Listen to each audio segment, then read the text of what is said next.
All Toyota and Lexus models equipped with a smart key offer a feature that allows the key fob to be turned off when not in use.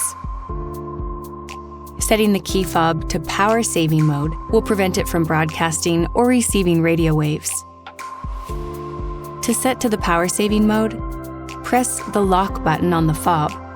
While holding the lock button, press the unlock button twice. The indicator on the key fob will light up 4 times, and the power saving mode is now on. The smart entry and start system cannot be used while the power saving mode is on. To cancel the power saving mode, press any button on the key fob